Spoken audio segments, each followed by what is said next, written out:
So now we'll take a deeper dive into some of the various use cases I've mentioned to show how you can use assignments before, during, and after class, synchronously or asynchronously.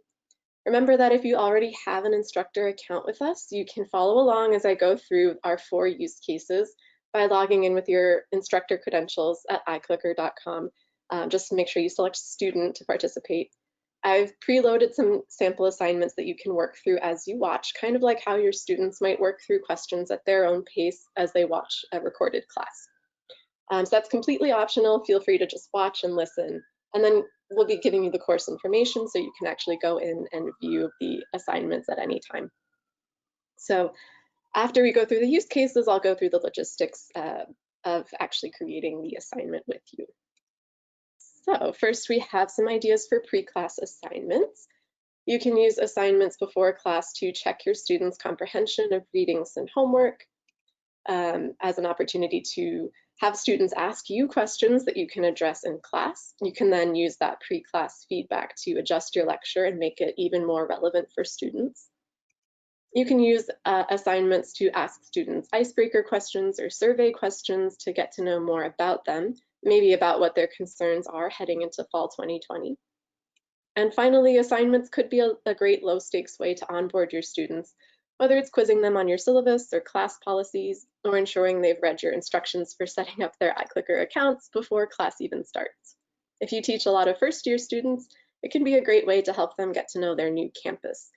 You can, for example, ask them to identify where the registrar's office is on a campus map.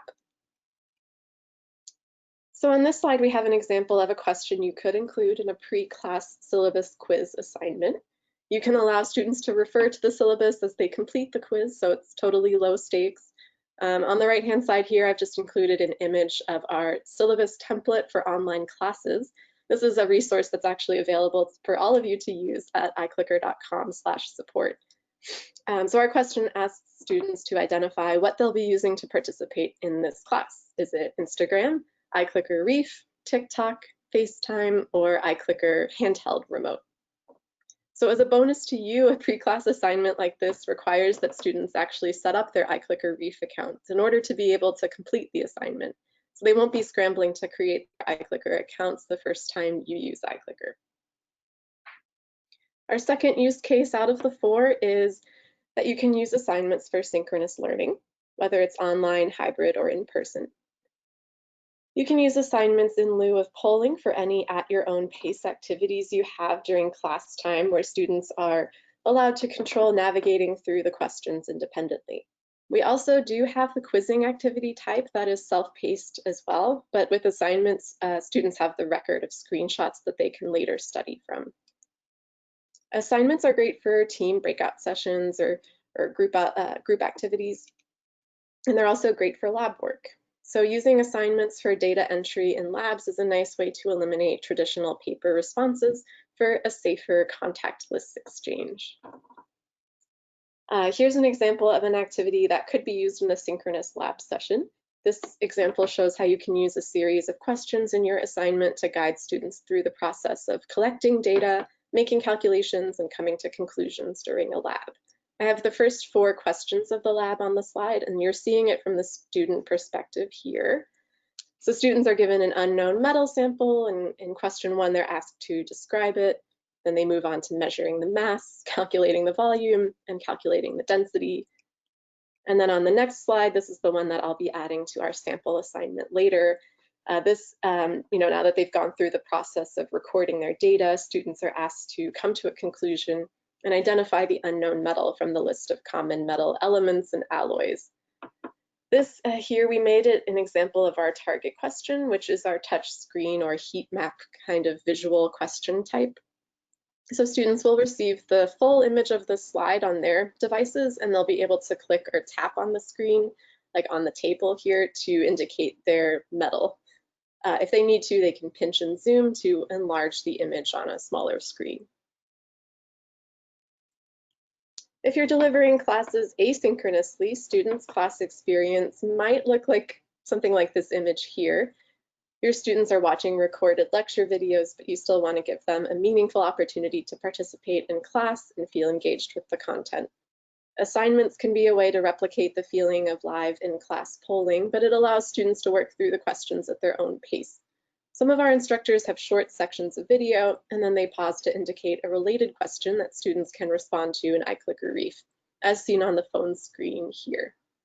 Now, it is possible that students can work ahead on their own or not watch the video, but hopefully assignments incentivizes students to both watch and better understand the video content.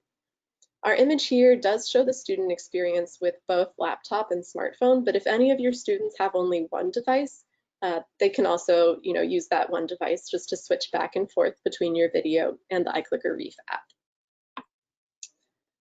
So this sample question that I'll be adding to our sample assignment in a little bit is just a straightforward numeric entry polling question that I took from a political science slide deck. This just shows that you can use the exact same polling questions that you might have prepared previously and used in synchronous classes. You'll just be delivering them in a different way to students.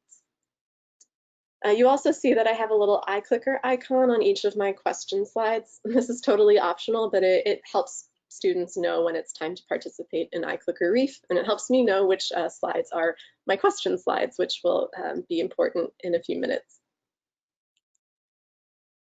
Our final use case is post-class. You can use assignments as a lightweight assessment tool to gauge students' grasp of content or participation in class.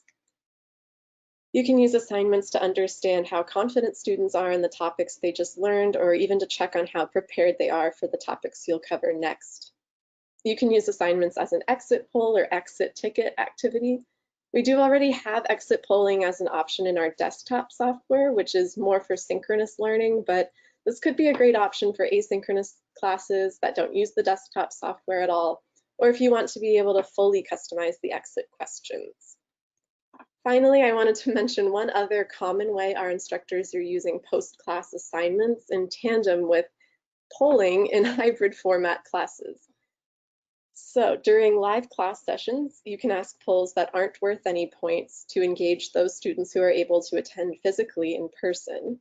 That way, students who aren't able to attend synchronously don't get penalized, and everyone gets the benefit of being able to turn those past polling questions into flashcards or quizzes using iClicker Reef study tools.